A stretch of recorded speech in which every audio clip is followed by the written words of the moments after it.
berdiri seperti patung. Patung dimusrikan, tapi sikap kita yang mematung, membiarkan kerusakan terhadap Indonesia dianggap ada sikap yang beriman. Nggak bisa. Anggapan orang bahwa Kang Deddy itu anti-Islam atau orang musyrik, itu yang ngomong anti-Islam dan orang bilang musyrik Kang Deddy itu agamanya lebih rendah daripada Kang Deddy. Boleh dibuktikan. Pidato Kang Deddy Mulyadi mengaji Al-Quran di depan para ustadz, para Gus Muafi. Ya teman-teman, begitu mendalam keilmuan Kang Deddy Mulyadi tentang memahami isi Al-Quran.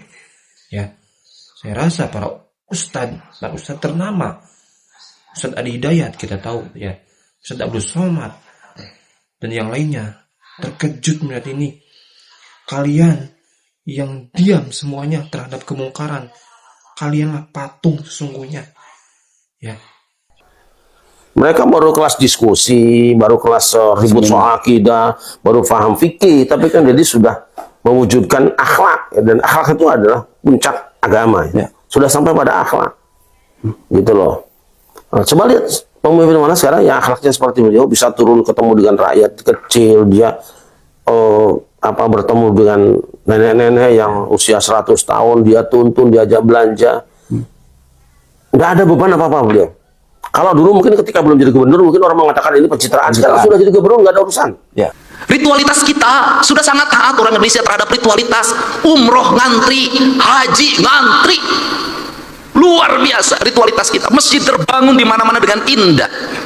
Tetapi ada dua hal yang hilang tercerabut dalam tradisi agama kita adalah kita mencintai Tuhan tapi lupa terhadap hukum Tuhan.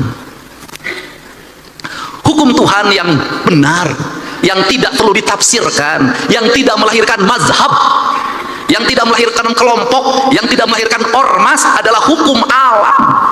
Sehingga seorang nasionalis dia akan menangis ketika hutannya dibabat. Seorang nasionalis dia akan menangis ketika hulu-hulu sungainya diuruk. Seorang nasionalis dia akan menangis ketika mata airnya makin mengering. Kalau kita mengaku mencintai NKRI, mengaku menjadi nasionalis, membiarkan hutan dibabat, membiarkan sungai diuruk, membiarkan laut diuruk, dan membiarkan mata air mengering, saya katakan Anda pembohong. Dan Anda tidak mencintai Indonesia.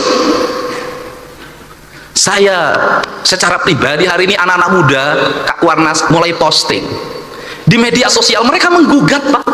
Apa yang mereka gugat? Belanda menjajah Indonesia 350 tahun, gunung masih utuh, samudra masih terbentang luas, sungai-sungai jernih, dia meninggalkan perkebunan yang terhampar, bangunan-bangunan yang indah, gedung-gedung yang kokoh, jalan-jalan yang kuat, jembatan kereta api yang kokoh. Indonesia merdeka 80 tahun. Gunung gundul, sungai keruh, hutan menggunung, bangunan-bangunan hampir tidak ada yang berkualitas, jalan-jalan mudah rusak, jembatan mudah roboh. Pertanyaannya adalah siapa yang penjajah itu?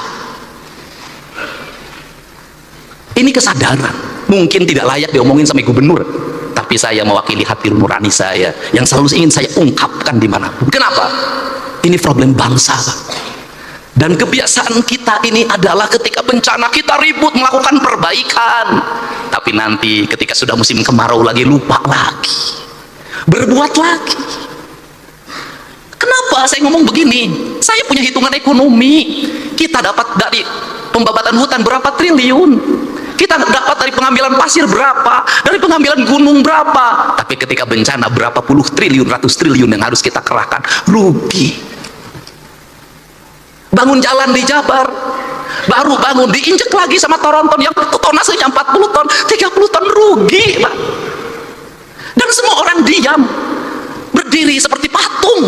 Patung dimusrikan, tapi sikap kita yang mematung, membiarkan kerusakan terhadap Indonesia dianggap pada sikap yang beriman. Gak bisa. Sehingga inilah yang ingin saya bangun. Gerakan pendidikan kita harus menggerakkan anak-anak kita kembali pada titik dasarnya. Dia adalah manusia Indonesia yang mencintai tanahnya. Problem anak-anak kita hari ini apa? Dia tidak mengenal tanahnya. Kenapa tidak mengenal tanah? Sejak lahir kakinya tidak pernah menginjak bumi. Pakai sendal, di sepatu, tidak pernah berlari di pematang sawah, tidak pernah berenang di sungai, tidak pernah dia berlari menuju gunung. Dia menghabiskan waktu dalam setiap hari hanya dengan gadget. Dia mengenal ikan di gadget, dia mengenal padi di gadget, dan setelah itu negara lain mengintip kita, dia kemudian mengunci kita, otak kita, mengunci otak anak-anak kita. Standarnya sebegini, orang Indonesia umurnya segini. Kenapa? Mereka sudah punya rumusan. Kenapa? Bahan baku tempenya dari saya sudah tahu itu kualitasnya, dagingnya dari saya, semuanya dari saya sudah tahu isinya apa. Kamu umurnya sekian, nanti ada penyakitnya ini, dan ketika penyakitnya ini ahlinya dari saya, alat kesehatannya dari saya, teknologinya dari saya, kamu akan jadi bangsa dungu selamanya. Saya tahu yang begini, Pak. Setelah itu permainannya dari saya, filmnya dari saya, permainannya dari saya, gambar-gambarnya dari saya, semuanya dari saya. Kita menjadi bangsa penjual, penghamba. Kita kaya, tapi posisi kita menjadi orang miskin. Kita ini bangsa kaya raya, Pak Ketua DPRD, tapi kita kayak orang miskin. Mangga diambil dan kita menyembah pada yang mengambilnya. Ini prinsip. Gerakan kepramukaan harus seperti ini, gerakan agama harus seperti ini, menjadi solidaritas kesadaran. Kenapa? Mumpung masih ada waktu sebelum semuanya terlambat. Saya ngomong hari ini, pramuka itu kitri. Pertanyaan saya, siapa yang nanam kelapa hari ini? Tiap hari, itu dalam tradisi Sunda itu sebenarnya nggak boleh dawegan itu sakral aja, hanya untuk sesajen. Itu nggak boleh. Kenapa? Itu pantangan pamali. Saya tahu kalau yang mudanya diambil terus, yang tuanya tidak akan lahir. Akhirnya kita hari ini harga yang mahal kelapa, karena bijinya juga diperlukan untuk industri biskuit di Cina. Barang yang murah, kita ini tiap hari ngomong nanam nggak ada. Maka pemerintah Provinsi Jawa Barat tahun ini itu membuat sebuah kewajiban, seluruh bantaran sungai setelah dinormalisasi, setelah rumah-rumah kumuhnya dibongkar, maka harus tanamin pohon kelapa sepanjangnya. Saya tiap hari nanam pohon kelapa. Kenapa? Ini pohon yang paling kokoh. Kemudian nanti itu apa yang dilahirkan dari pohon kelapa itu? Minyak. Dulu kita di mana di Jawa Barat penghasil minyak terbaik? Ciamis. Minyak keletik. Saya tahu betul pada saat minyak keletik dikonsumsi oleh kita, dikembangkan pikiran bahwa minyak keletik itu mengandung kadar kolesterol tinggi, berbahaya bagi kesehatan. Terus itu. Yang baik itu adalah minyak sawit. Sekarang dibalik lagi, yang terbaik itu adalah minyak kelitik barat. Itu begitu. Kamu ketinggalan. Yang bagus ini. Saya katakan, saya bertemu dengan orang-orang yang pinter. Dia ketawa. Apa itu? Kalian itu menuju ke tempat saya pergi. Kenapa? Kita ngikuti peradabannya orang lain sudah meninggalkan peradaban itu, dia menuju ke peradaban kita. Makanya saya berulang-ulang, kenapa saya mulai dari isu Sunda? Kenapa?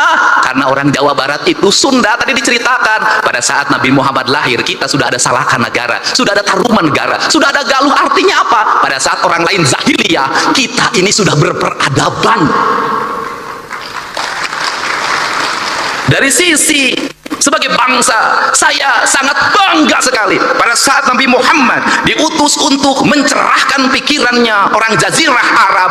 Orang Sunda sudah punya kerajaan, orang Sunda sudah punya peradaban, orang Sunda sudah punya sistem, dan hidupnya tidak pernah berperang dan berbunuh-bunuhan.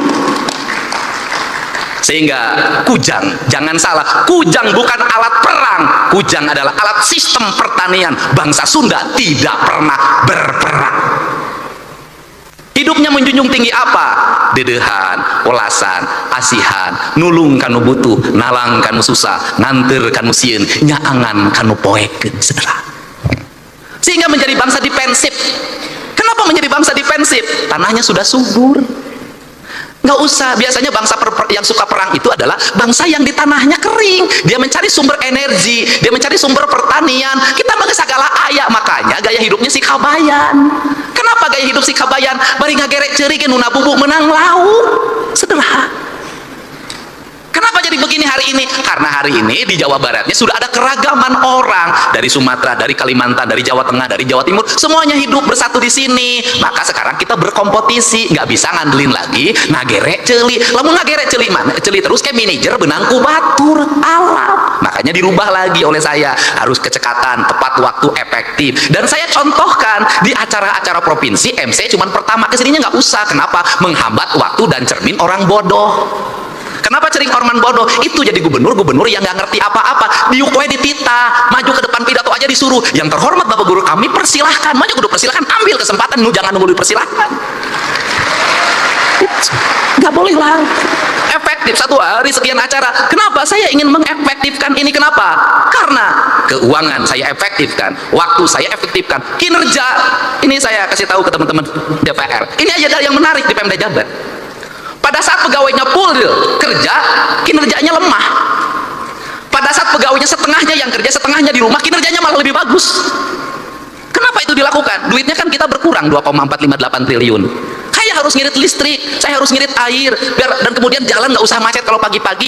Akhirnya pegawainya setengahnya sekarang WFH di rumah aja. Kemudian lebih produktif saya lihat, dan mereka pendapatannya lebih baik. Kenapa? Tiap hari nggak usah jajan di kantin, nggak usah ngongkos mobil. Tapi kan energi kerjanya, ini alam sudah beda, bukan alam lagi berkumpul hari ini. Hari ini adalah alam berproduksi. Produksi hari ini nggak usah lagi panas-panasan, bisa jadi sambil tiduran. Memang dunianya sudah dunia digital. Ini birokrasi modern. Tetapi kalau untuk pendidikan dasar nggak boleh, nggak boleh. Kenapa? Yang dibentuk adalah karakter manusia, bukan mesin. Kalau SPJ bisa dibuat di rumah, klik kirim. Tapi pembentukan karakter nih yang Sukmaya harus belajar baca, nggak bisa. Yang diurus adalah hati, bukan mesin. Yang diurus bukan angka-angka, tapi manusia.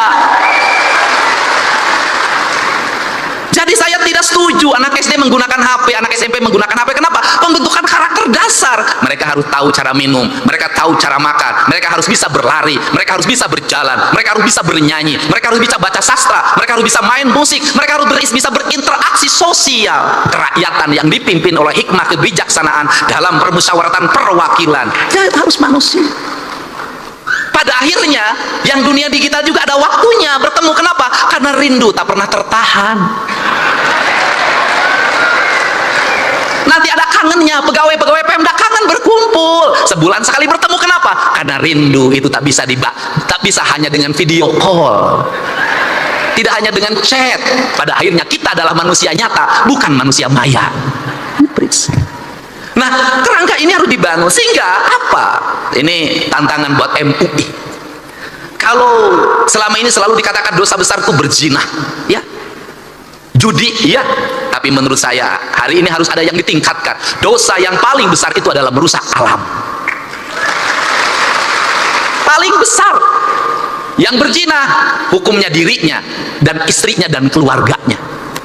Tapi membabat hutan di Ciwidey, membabat hutan di Pangalengan, banjir lumpur, triliunan uang dikeluarkan menormalisasi Citarum, pada akhirnya tidak bermakna karena lumpur gunung masuk Citarum dan meluap.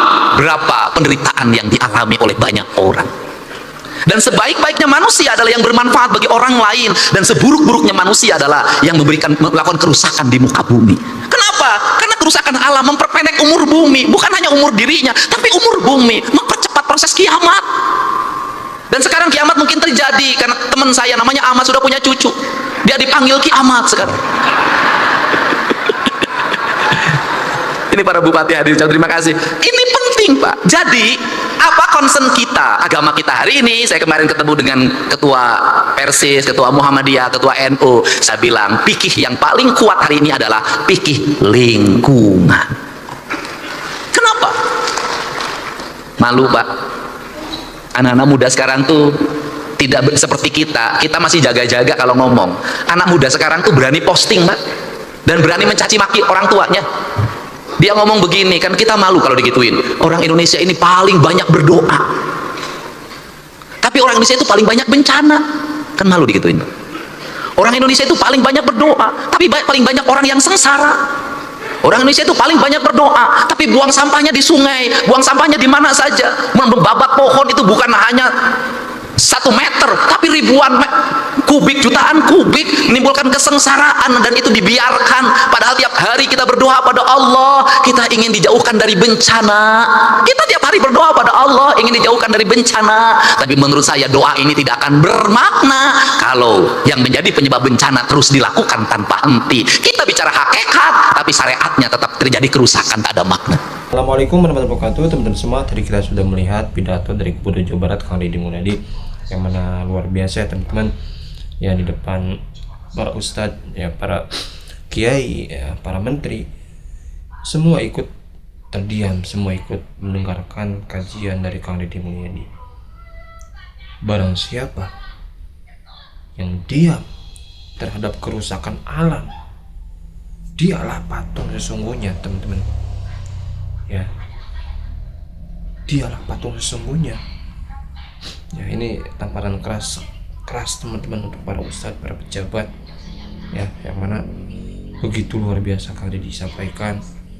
Ya, kita ya, sebagai umat muslim, ya, sebisa mungkin kita berjihad, ya, di jalan agama, ya, dengan hal-hal kecil seperti sholat berjamaah di masjid, ya, mengaji, seperti itu ya teman-teman.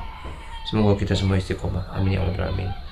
Dan saya rasa ini begitu daging semua yang disampaikan oleh Kang Deddy, daging teman-teman, daging semua yang disampaikan oleh Kang Deddy. Ya, banyak sekali para ustadz, para menteri pun terkejut melihat ini, ya, luar biasa. Kita doakan Kang Deddy Mulyadi sehat selalu, amin ya Allah ya Rabbal alamin. Dan teman-teman dimanapun berada semoga sehat selalu. Nah, itu dia video kali ini, ya, semoga ada manfaatnya khususnya untuk diri saya pribadi teman-teman, ya, yang mana kita sedikit demi sedikit lah menjadi lebih baik lagi, ya teman-teman. Semoga bermanfaat. Sampai jumpa di video. Assalamualaikum warahmatullahi wabarakatuh.